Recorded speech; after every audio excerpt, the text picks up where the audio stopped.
Welcome to Side by Side, a podcast where I, Robert Kuang, take you inside conversations with artists, creatives, healers, and warriors taking the charge in their transformational story. Today's guest is Bethany Mabee, a visual artist and designer who has transformed her creative expression into a body of work seen on paper, canvas, and textiles. From interior design to gallery commissions, Bethany explores the parallels between art and everyday life while balancing the practical and creative needs of an artist and business owner. In this conversation, we reminisce over Bethany's transition from figurative to abstract art, the polarities and contrast within us and our creative acts, and art making for the buyer versus for ourselves. Side by Side is now available on all major listening platforms, including Spotify, Apple Podcast, and Amazon Music. Give us a like and leave us a review if you find value in our conversations. All our content is now available at sidebysidepodcast.podbean.com. If you'd like to connect with me, please visit www.robertquanhome.com. Well, it's so nice to be connecting with you again, Bethany. You and I have worked before together in the past, but I really just consider you to be like a fellow artist and a fellow creator.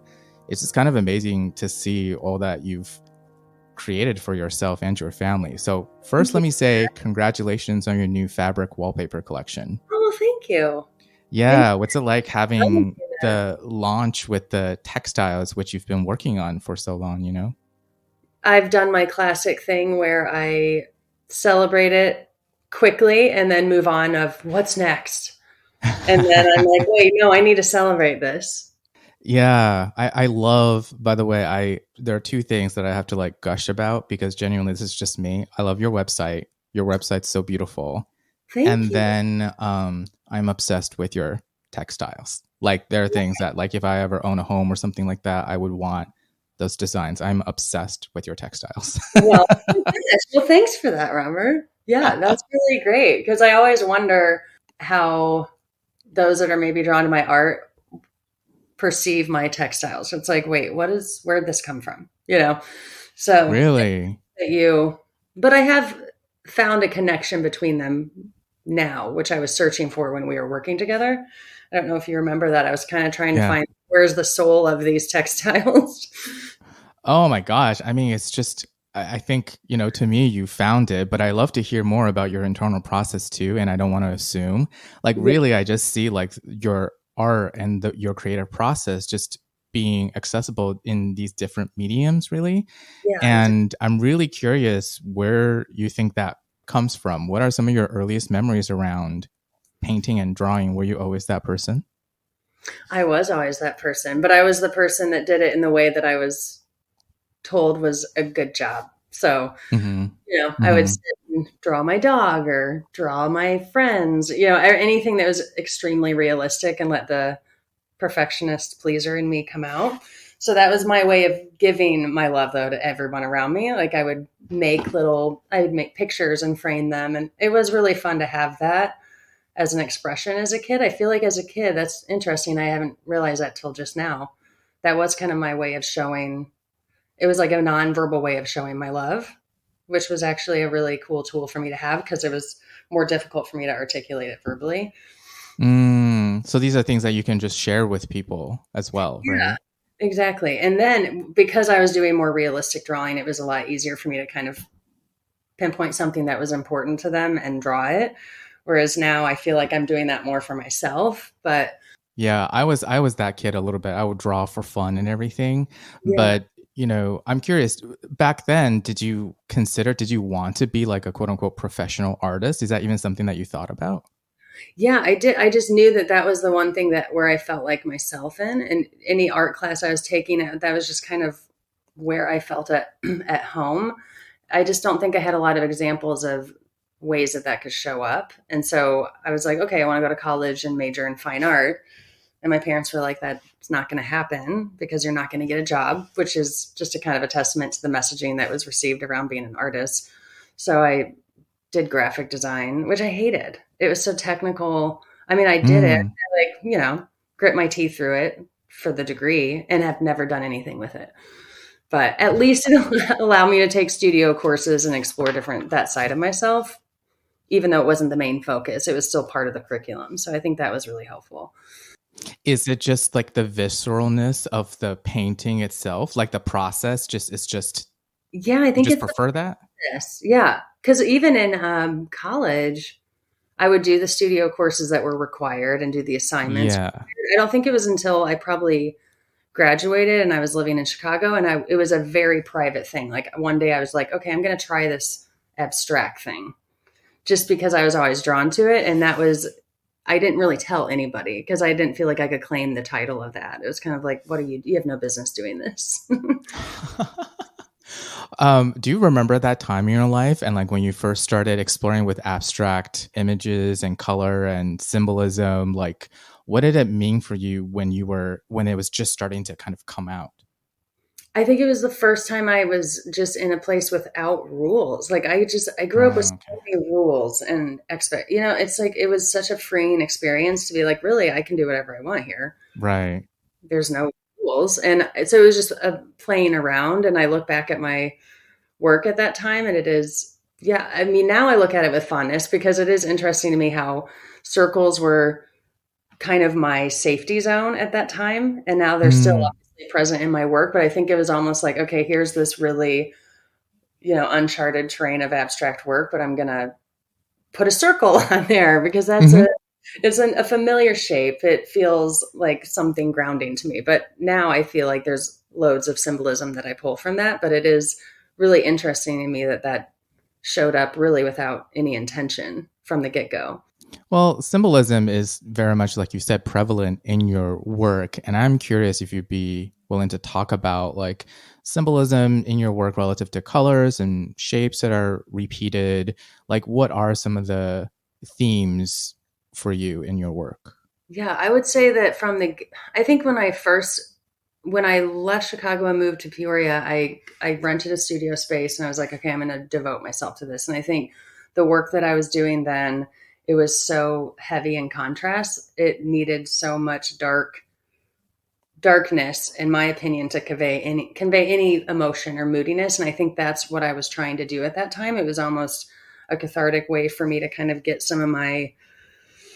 a lot of things that needed to come out. And I was determined for it to not be pretty. It's like, yeah, I want to feel like there's emotion behind this. And I felt like I was making myself do that literally with intense areas of black against bright areas of color. And I do still love that very much. But as of recently, I feel like playing with that juxtaposition will always be a theme because I just love playing with the different tensions and contrasts around us all the time. I mean, within myself, I think art's been a huge way for me to kind of negotiate these different parts of myself and that don't really agree. And now I think through my practice, I'm seeing how much they do.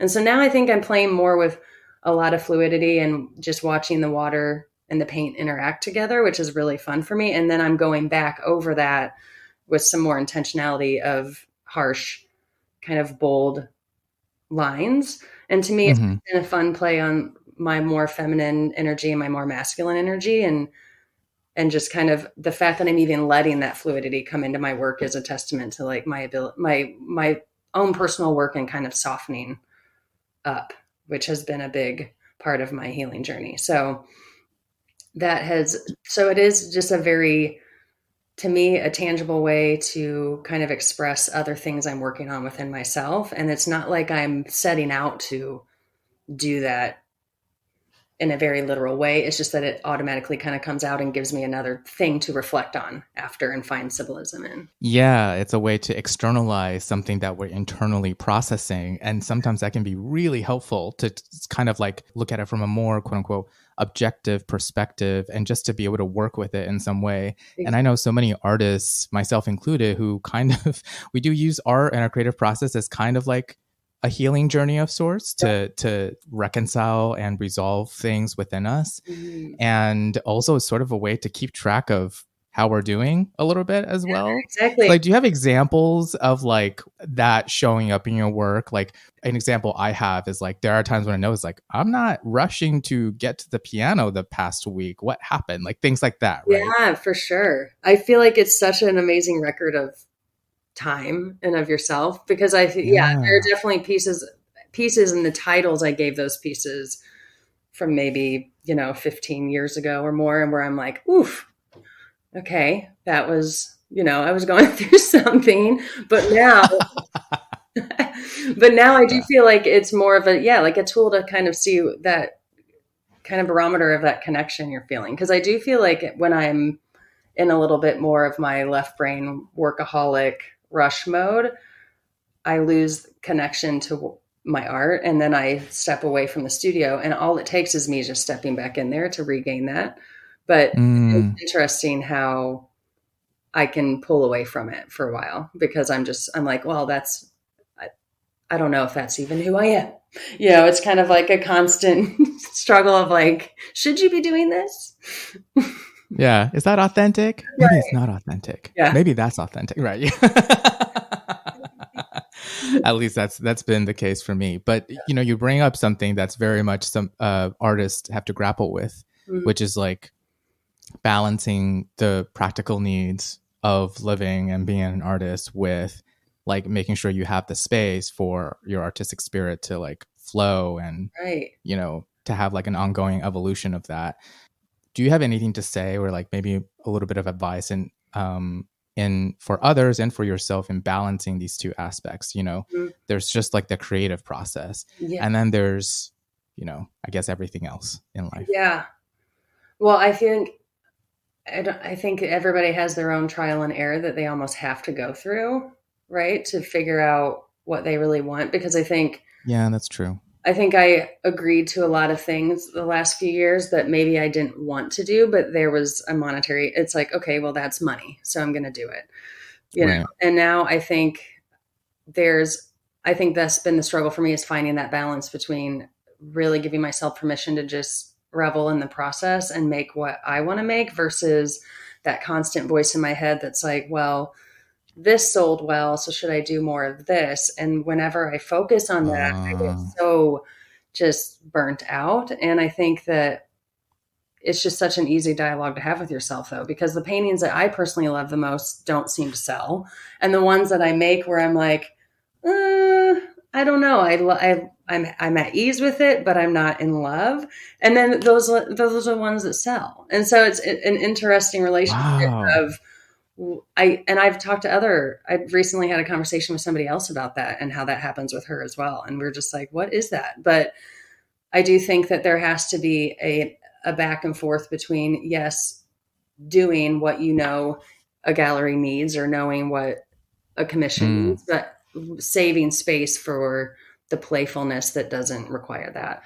And I don't think that until I gave myself that, I was actually getting the healing process out of the art that I crave it for. Because I do, of course, want to be able to do it and sell my work, but at what cost too, right? Does that affect, like, how do you see those pieces that you feel like you had a stronger connection to, but then there's this like pattern? And this sounds like something that a lot of artists have experienced with, like, the expectation doesn't meet whatever happens. Like, and then what happens after that with those pieces for you, like relationship wise? I mean, I feel like there are certain pieces that I make and years could pass and I'll still look at them fondly. And it's like, I love that piece.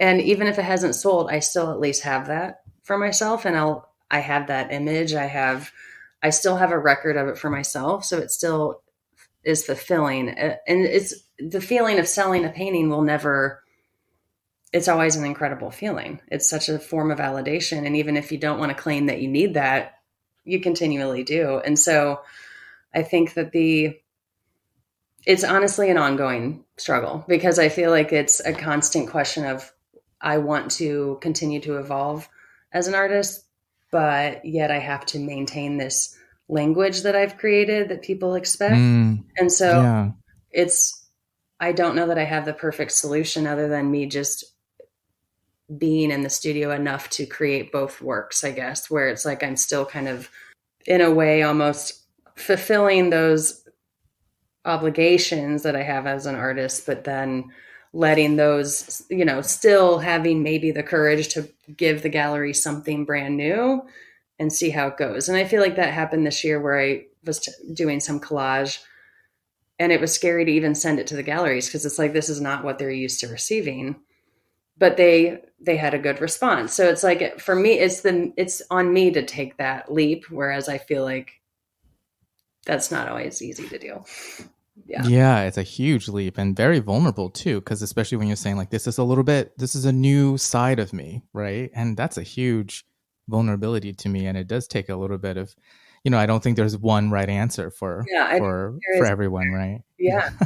Because I do feel like I've tried to have this shift lately where, and I do have, obviously, as you know, my job that I call my day job that I'm focusing on, that's really providing my income. So that has taken the pressure off of my art, but at the same time, it takes the time away from my art.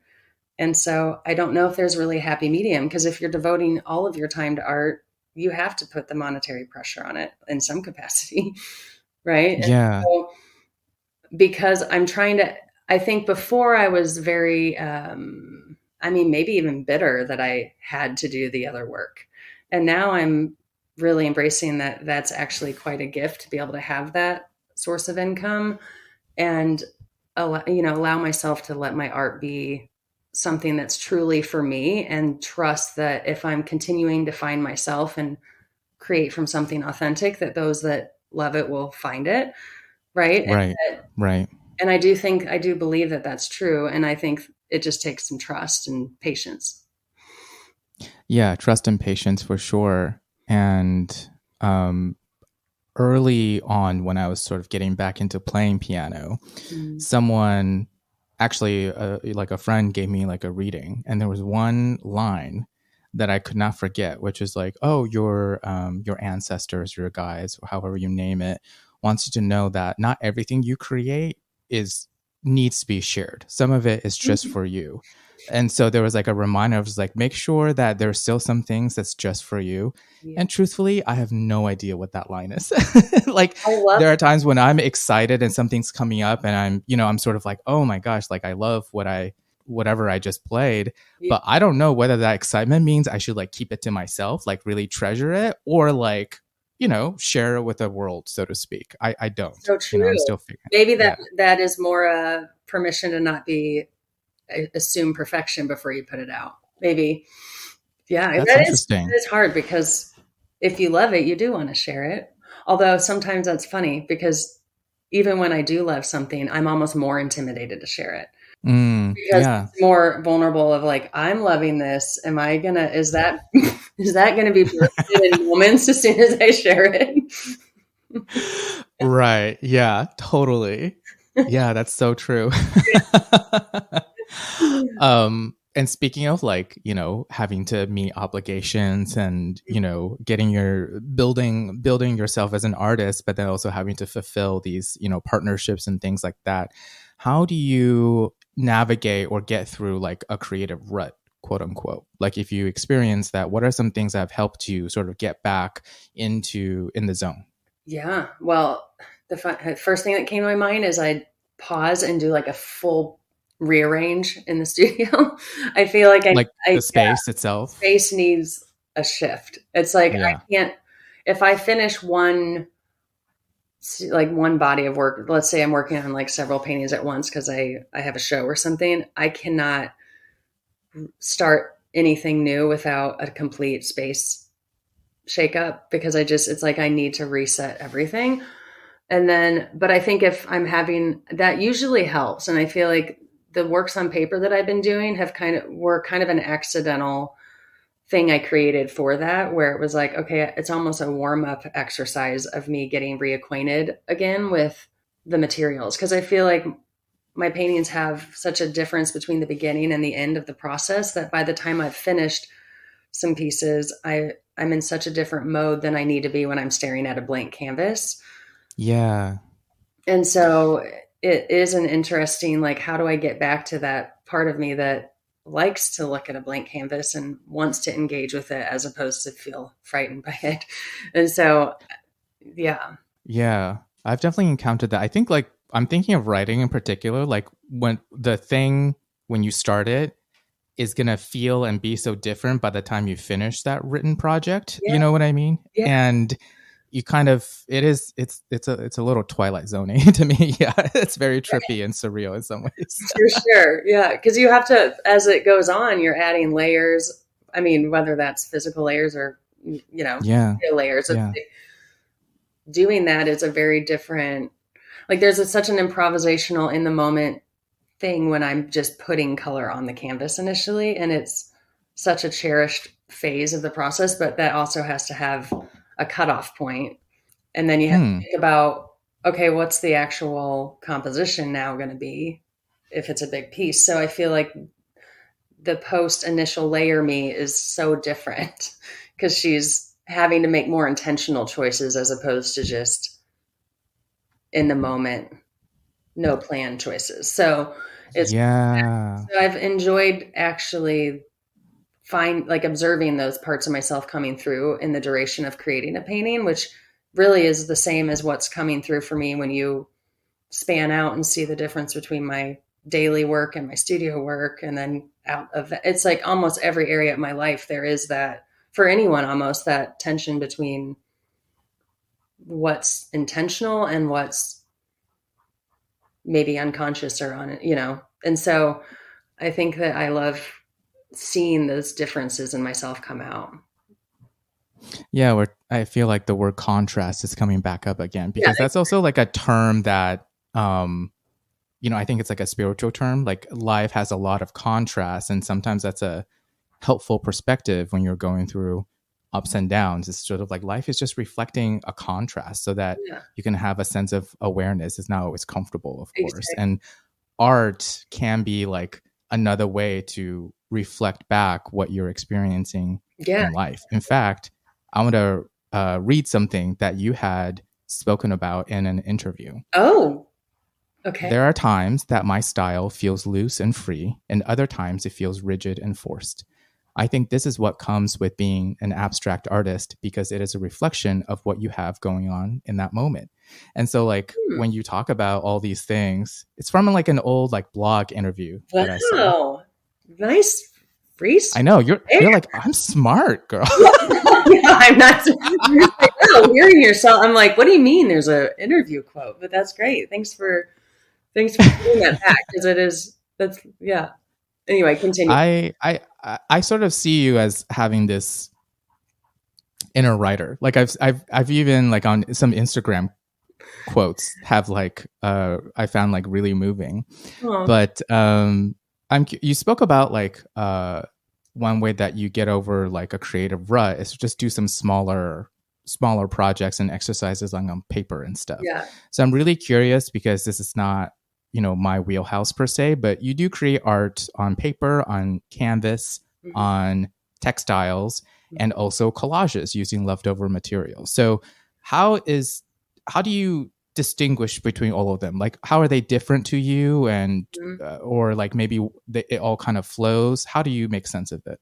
Yeah, I think they came about accidentally, but then again, as I spanned out, I was like, oh, this is so cool how everything's kind of connected and building off of each other. And then once I found that connection, I was like, well, now I want to be intentional about that. So it's like, I feel like they each serve almost a different purpose. It's like the works on paper are the beginning stage where, I mean, some people had asked me to make works on paper and smaller works. And I was like, no, I only do large paintings. And then, oh yeah, I mean, it's like, fun. When it's your choice though, it's like, oh, okay, I'll do it.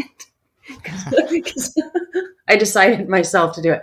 So the works on paper, again, they're so fun. I could just pound those out all day because it's like, I don't really have to think about how's this going to work as a big piece. I can just, anything that happens.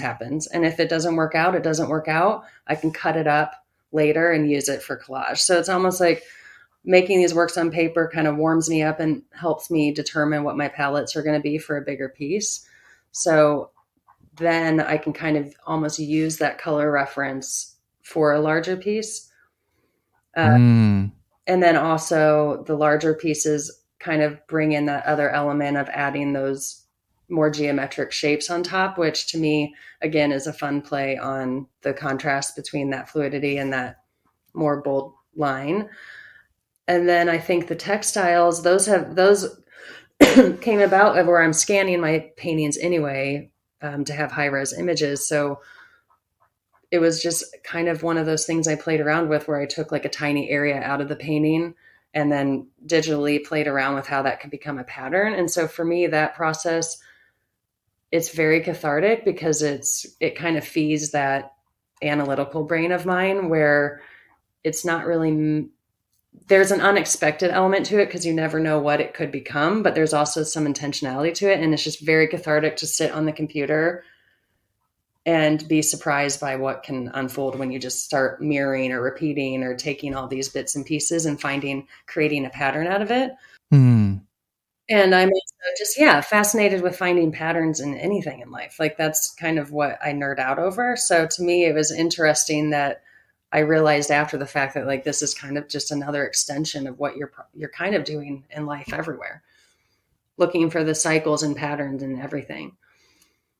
Your creative process has that cyclical motion to it to me. Even when you talk about like in the beginnings, the blank canvas, and you kind of, it evokes certain something to you. And then midway through, it's like kind of like this, and then you complete it and then it starts all over again. Exactly. No wonder you're curious about circles, because I my wording would be like the energy feels very circular in the way you work, and it has that fluid motion to me because some artists, like their projects can be like, they're meant to be very disruptive, for lack of a better word. Right. And yours, I just hear sort of like, well, this happened, and then you can sort of repurpose it to be this way. And it's not super like, it's not like you have to like redo everything and start from the ground zero. You're kind of repurposing in some ways, and like one can flow into the other. For example, like with the collages, I find that really fascinating. Exactly. And then the collage was just kind of like, I just love rearranging objects. I think I'm just a very tactile person. So just having a way to, again, arrange things was just so fun. And I'm like, I can just kind of use the scraps I have. And I do think when I found that circular process connection, I was like, oh, wow, it was kind of something I stumbled on by just allowing myself to observe more. And I think that's what's been really cool, is seeing that when you remove the forcing and you just kind of observe your own natural tendencies, it's like, oh, it's right there in front of me. I was not paying attention to it.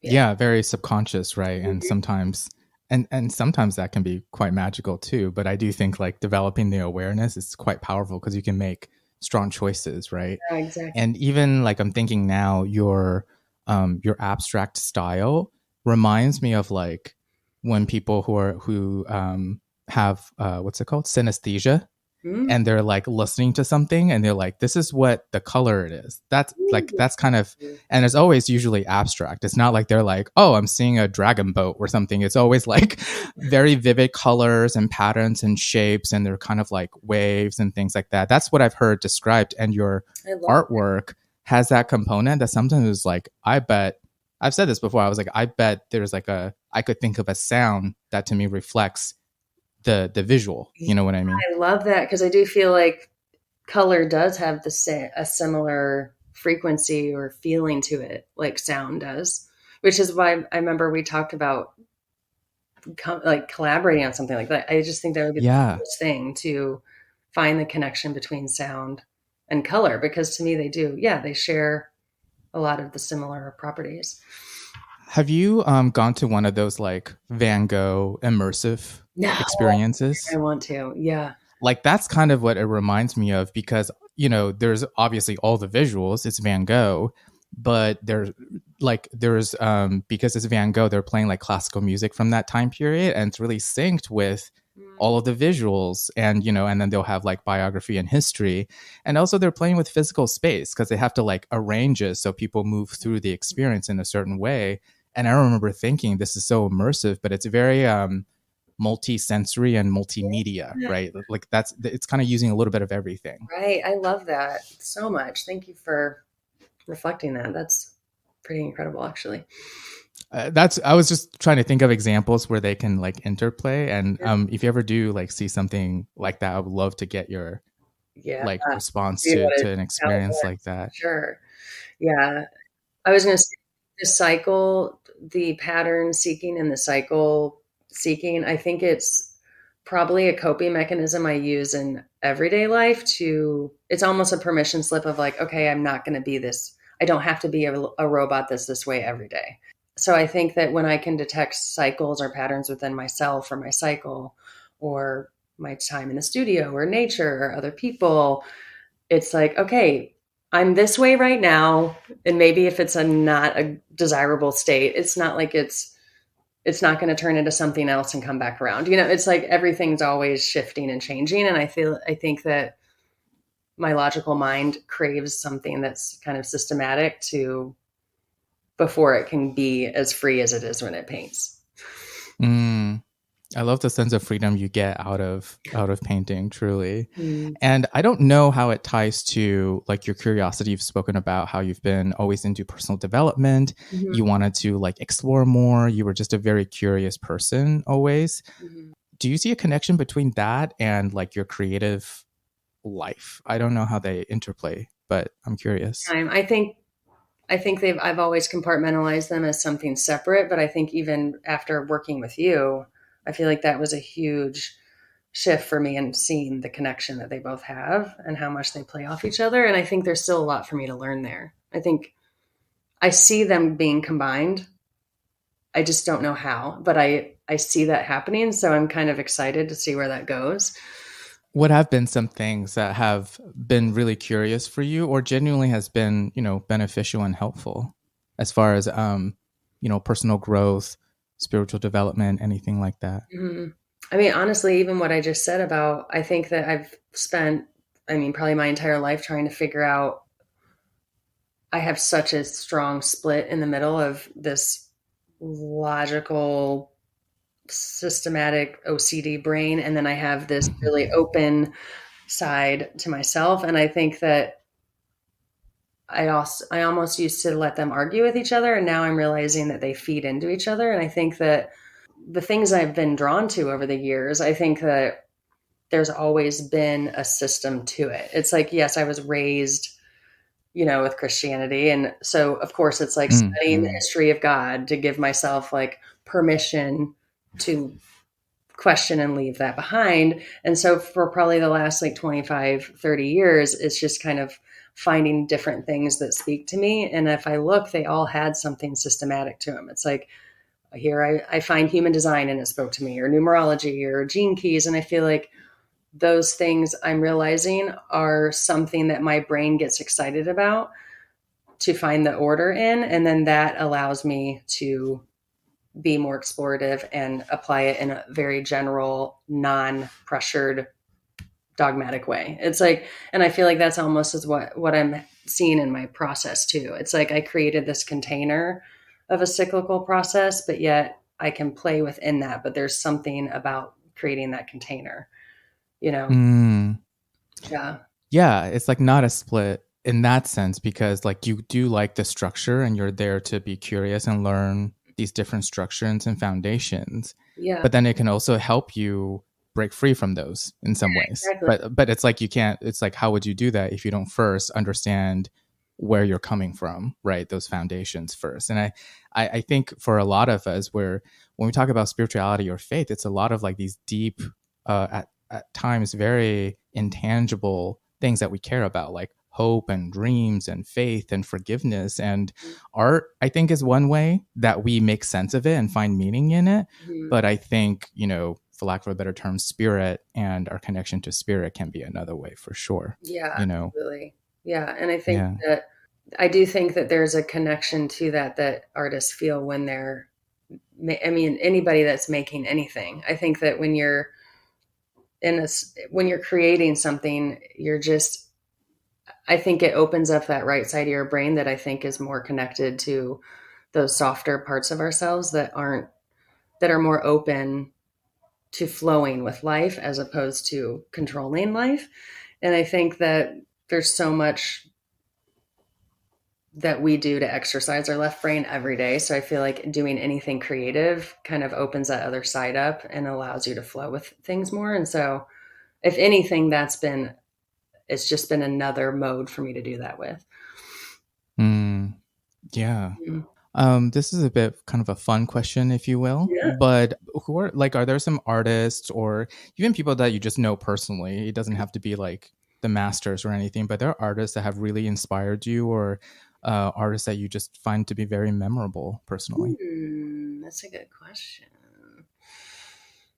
I feel very inspired for some reason by even that Instagram page called Niche, where they show photography of artists from maybe like 20s, 30s, 40s through 60s in their studio.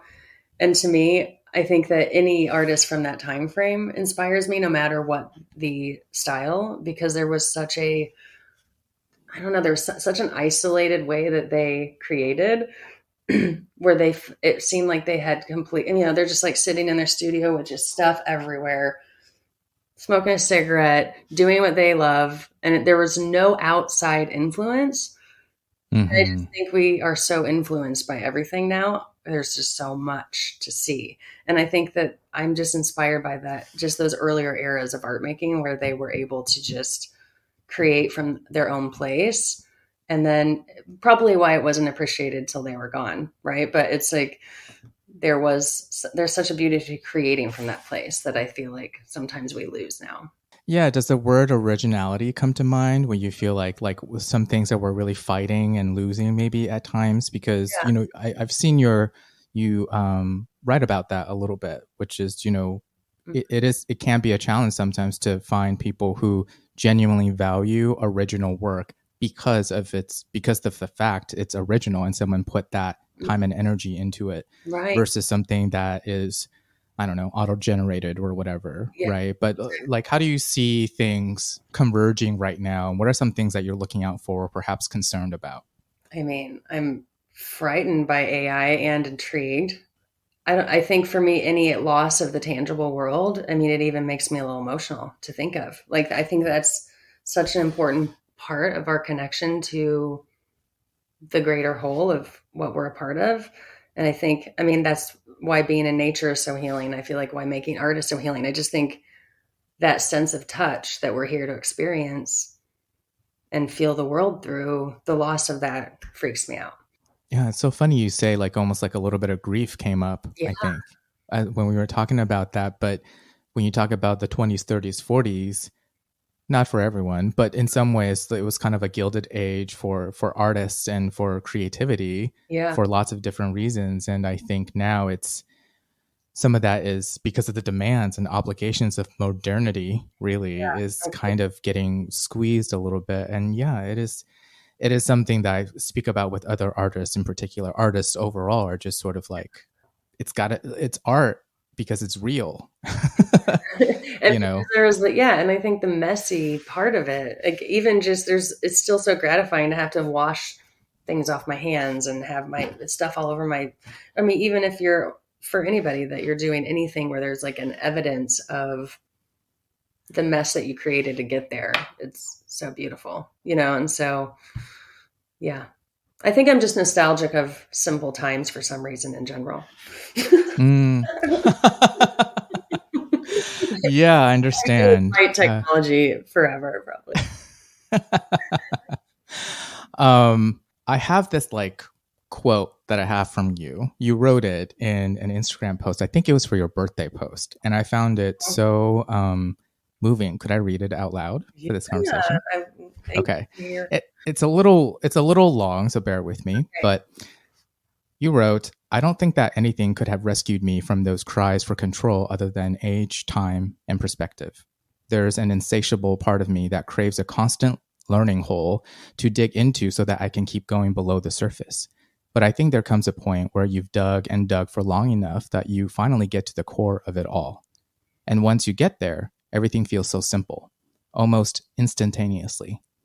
That search for control gets replaced with trust. The past that needed blame becomes a crucial part of the story.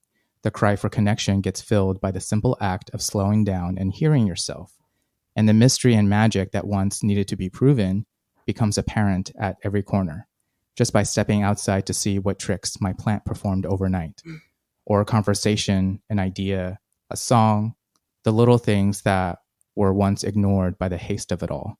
I still crave systems to explore new depths with, but time has uncovered a huge grain of salt to take them in with, and a simple place to return to within myself.